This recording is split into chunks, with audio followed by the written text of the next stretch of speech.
The frontier experience was something that was uniquely American. Alexis de Tocqueville's Democracy in America, published in 1835, talked about individualism and equality and how they formed the distinguishing values of antebellum American life. Tocqueville has defined the terms for discussion of the American character in the early half of the 19th century.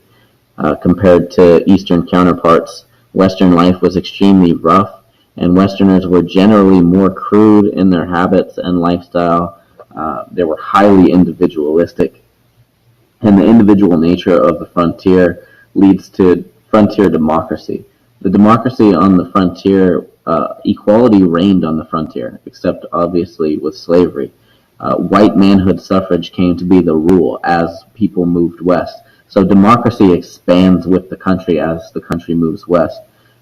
People that moved west were lovers of freedom. They cherished states' rights. They cherished localism. They were intensely patriotic and nationalistic. Women had more rights in the western frontier regions. The Turner thesis is developed by Frederick Jackson Turner, and basically he claims that what makes America America is the frontier. It's the ability to move west, to reinvent ourselves. And as the frontier began to run out, there was concern that what made America America would go away. Artistic achievements. Thomas Jefferson was probably the finest American architect of his generation. He brought classical design to Monticello.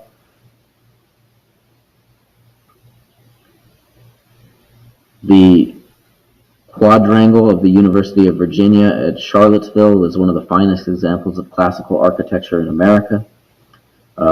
Artists like Gilbert Stuart was among the best American painters of the era. He painted several portraits of Washington, all of them somewhat idealized and dehumanized.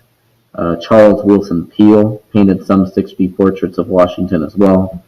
The Hudson River School of Art emphasized romantic mirrorings of local landscapes. Louis Daguerre, a Frenchman, invented a crude photograph known as the daguerreotype.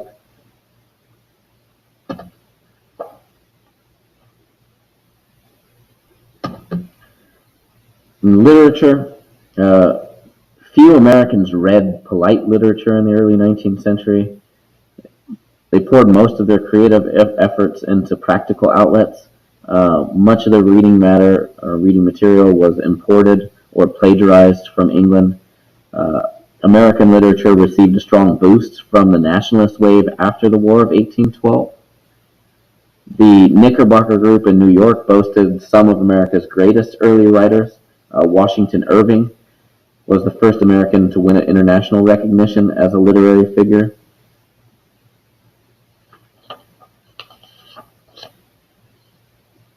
He wrote tales like Rip Van Winkle and The Legend of Sleepy Hollow. He was also a historian, wrote Washington's biography and other historical works.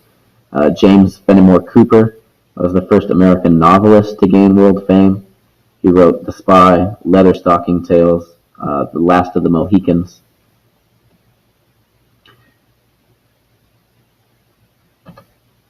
Transcendentalism emerged in New England during the second quarter of the 19th century. It resulted in part from a liberalizing of the Puritan theology. It also owed much to foreign thinkers, including German Romantic philosophers. The philosophy is that truth transcends the senses. It cannot be found by empiricism alone. So truth isn't found by science. Truth is found in the senses. It's found in nature. And every person possesses an inner light that can illuminate the highest truth and put him or her in direct touch with God, or with the oversoul, as they referred to God. Individualism in matters of religion, as well as social. There was a commitment to self-reliance, to self-culture, to self-discipline. It was hostile to formal institutions of any kind and to conventional wisdom. Ralph Waldo Emerson, one of the great transcendentalists, promoted this oversoul philosophy of an organic universe. stressed self-reliance, self-confidence, self-improvement, optimism, and freedom. Henry David Thoreau, another one of the transcendentalists, an associate of Emerson. He was a poet, a mystic, a transcendentalist, a nonconformist. He wrote Walden, or Life in the Woods, in 1854. Also wrote an essay on civil disobedience, which was written as a result of his brief experience in jail when he refused to pay taxes to support the Mexican War effort. The writings of Henry David Thoreau would later encourage Mahatma Gandhi to resist British rule in India, and then later Martin Luther King's thinking about nonviolence. Walt Whitman and Margaret Fuller, also transcendentalists. Poetry.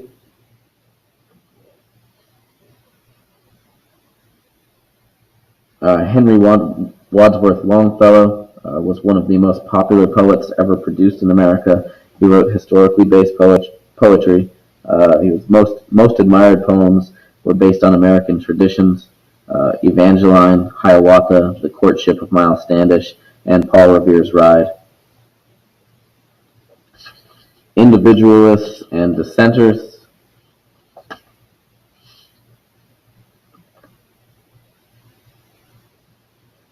Edgar Allan Poe, a gifted lyric poet, wrote The Raven, Tamerlane, and many tales of terror and darkness. He excelled in the short story and explored the world of the spirit and emotions. Nathaniel Hawthorne wrote The Scarlet Letter and The Marble Faun. He reflected on Calvinist obsessions with original sin and with never-ending struggle between good and evil. Herman Melville wrote Moby Dick, Typee, Billy Budd. He lashed out at the popular optimism of his day. He believed that the Puritan doctrine of original sin and his characters spoke the mystery of life.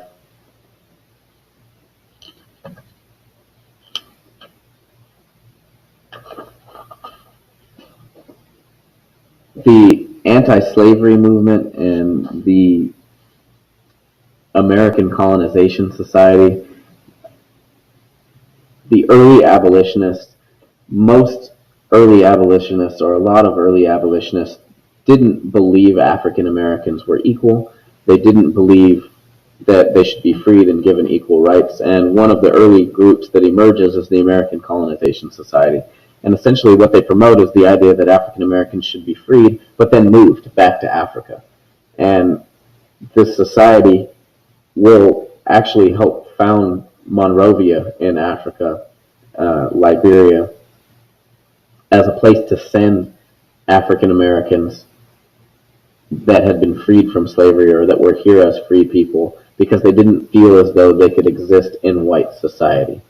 The American Anti-Slavery Society is also one of the early, more radicalized abolitionist societies. It's led by William Lloyd Garrison, who's the publisher of The Liberator, and they fight for the end of slavery, the abolition of slavery in America. They're hated by Northerners probably as much as they're hated by Southerners. The abolitionists are never really popular. They're never really that powerful. What makes the abolitionist movement powerful is that the Southerners fear it irrationally so in some ways. And the Liberty Party would be an example of a party formed based on abolitionist principles. Frederick Douglass, another early African-American abolitionist, educated. He writes a book which gains popularity for the abolitionist movement. Harriet Tubman and Sojourner Truth, also abolitionists. Harriet Tubman, obviously part of the Underground Railroad.